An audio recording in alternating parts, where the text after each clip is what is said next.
A pleasant good evening, or good morning, good night, as the case may be, depending on the part of the world where you are located. Welcome once again to another YouTube presentation. And the motivational word for today is that we must be honest with ourselves as leaders, and when we are not delivering, we must graciously exit the scene. I repeat, be honest with yourself as a leader or as a person in general. And once you are not delivering, graciously exit the stage. In some parts of the world, people, when they fail and they're in authority, they graciously bow out. In our part of the world, in the Caribbean, it is not so much an established culture, but I am repeating, if you are a leader and you are not getting the kind of results that people expect, graciously exit the stage. I hope this is motivation for those who involve or engage in serious self-reflection to know they are not really producing the results. At the end of the day, the effectiveness of leadership, notwithstanding all of the other ingredients that go with it, must be assessed on the results that you produce. So, having shared that motivational word with you that I would like you to reflect on, remind you of our services. We encourage you to participate in our ongoing courses. Our 4-week course entitled The Fundamentals of Public Speaking, costing $1,200 for students and $1,800 for the general public. Our 4-week course entitled The Fundamentals of Emotional Intelligence and Becoming Emotionally Resilient, priced at $1,800 for students and $2,500 for the general public. We also encourage you to participate in our 10-week course entitled The Fundamentals of Psychology, costing $3,800, that you can pay in 2 parts, 3 parts, or 4 parts because of our commitment to encourage your participation. We encourage you to contribute via the white link on the description page. We encourage you to buy our book, Conversations, priced at 100 TT, 45 AC, or 50 United States dollars. And continue to support us in any way possible so that we can continue producing the good work that you have seen and listened to over the years. So, having reminded you of our services, I will do another presentation on West Indies cricket. As I mentioned to you a few times, notwithstanding the fact that we are not a sports channel, I have been an ardent follower of West Indies cricket and sport in general. And given the motivational word is that if you're a leader and you're not delivering, graciously exit the stage. I am saying in today's presentation, it is time for the CWI directors to exit the scene. So in my customary way of beginning, I, Imo Bakari, your psychologist and life coach. It is my desire for you to go higher. It is my desire for West Indies cricket to go higher, so that those who are responsible can truly promote it better and it can go higher. But as you can see, that is not the case. So, my desire in this presentation is to be very frank and brutal about the state of West Indies cricket. As I have said in a few other presentations, we are in a most untenable state in terms of our cricket. And if people have been entrusted with leadership and they are failing to inspire confidence and they are failing to produce the results, that certainly is not the basis to stay in office. As I said in the previous presentation, the Ricky Skerritt team led a beautiful campaign in getting rid of the so-called king of West Indies directors, Dave Cameron. And people were expectant for something different.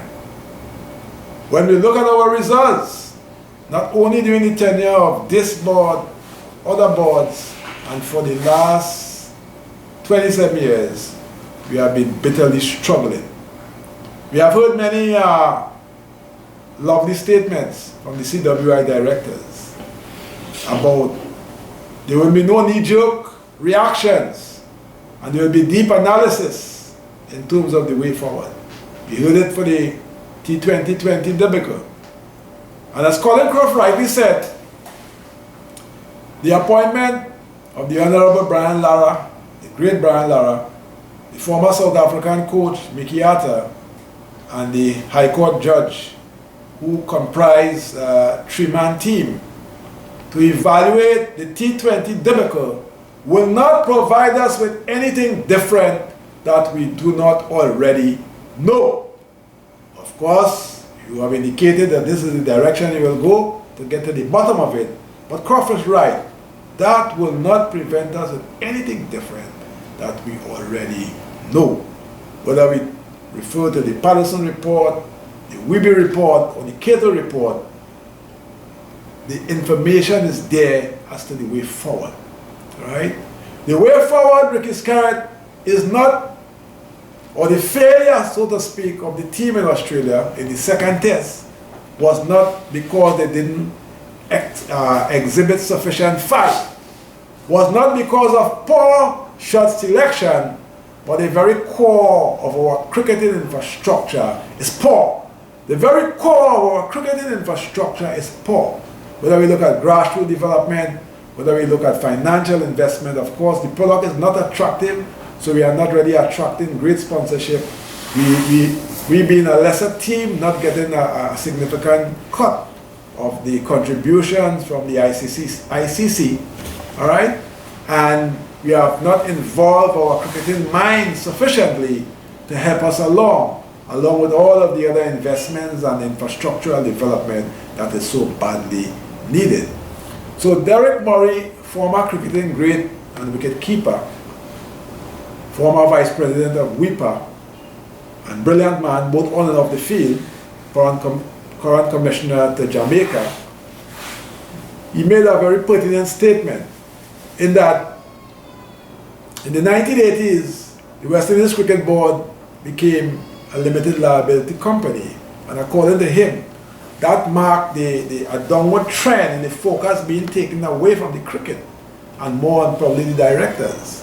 He also queried the nature of the territorial boards, where people, based on the structure they have, they have a certain quota of directors who come from different boards, etc. Whether the competence level or what it's supposed to be. But whether it's the territorial boards or the Cricket West Indies, how it is now known, we are clearly seeing that nothing innovative is coming forward. We get nice statements. When there's Money was appointed, the president spoke about, his contribution to the game and being the right choice. When Phil Simmons was reinstated, he talked about correcting an injustice. Clive Lord was recently awarded a doctorate by the University of Guyana, and rightfully so. And he commended that. We heard about a deep assessment will be done with the T20, as I mentioned before. So we get nice statements. But Mr. Skerritt, nice statements are not sufficient to reverse the decline. Whether it's the male team or the female team, is licks upon licks upon licks. This is no kicks, Mr. Skerritt. All right? The interest in the game is waning and waning badly. Of course, we are losing. Of course, the infrastructural development is not discernible. There is no discernible plan. We are not saying, or I am not saying, that your board can wave a magic wand and solve the deep-seated problems. But we are not seeing a clear direction. We are not seeing a clear vision. We are not seeing a purposeful mission. And we are not seeing a workable plan that is being implemented incrementally, and small victories are being realized. We scored some victories earlier this year against England, all right, one of note. We went to Australia, the best cricketing nation at the test level, and all our deficiencies were exposed bare. So, as former cricketing great Jeffrey Dujo also said, we have mediocre players. And it makes no sense that we are trying to get greatness out of mediocre players. But as Jeffrey Duja rightly said, he said if these guys show a willingness to fight, at least they can stay in the wicket longer and give it a fight. But that is not even taking place. Remember, a player in his early 20s who has problems with technique, it will be very difficult at that age to correct those problems. And this is why the focus must be at the primary school level with a long-term vision. Right? The current state we're in, we have to fight with it and try to get it to work as best as possible. But we know it's a long road up. But we need to show and demonstrate the interest from the ground up. And we need to really get the cricketing greats involved. As Derek Murray rightly said, the cricketing great should be playing an integral part in terms of the running of the cricketing aspect of things. Alright? The recommendations on the various reports, there has been no implementation from those things. We have had a lot of commitment. As I said in the motivational word, if you are not performing, it is time to go. Ricky, Shallow and company, it is time to go. We have to construct a new beginning from the ground up. And as Carl Hooper also rightly said, the changes not only revolves around changing players and coaches. Because no matter what coach comes on the scene, given the weak infrastructure, given the poor pool of talent that we have, it wouldn't be much different. So it's a massive operation from the ground up, and we need to have a brand new start. We need to bring those recommendations into play. We need to bring professionals with proven track records to deal with administration. We need to get the great cricketing minds to play an integral role. Because as we see, those guys are relegated to making a comment here and there. They are not being utilized. We need coaches who do not only have coaching certificates, but we need coaches who, even in their physical disposition, must exude fitness. We need coaches who can go with their players on a 5-mile run, all exemplifying fitness.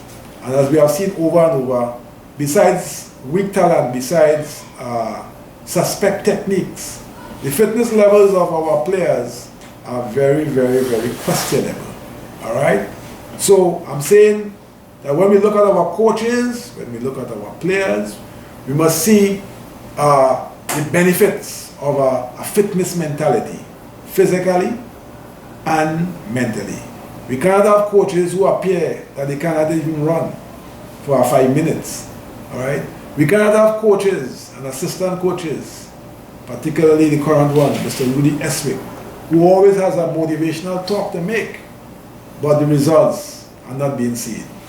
So, Phil has graciously bowed out. Puran has graciously bowed out. And Pollard before has graciously bowed out. Ricky, Shallow and company, it is your time now to graciously bow. Let us make a new start. Let us make a fresh start. We cannot be worse off than we already are. Let us do the work required from the ground up. And let us give this great institution a chance to recover. It will take time. And we need a fresh start.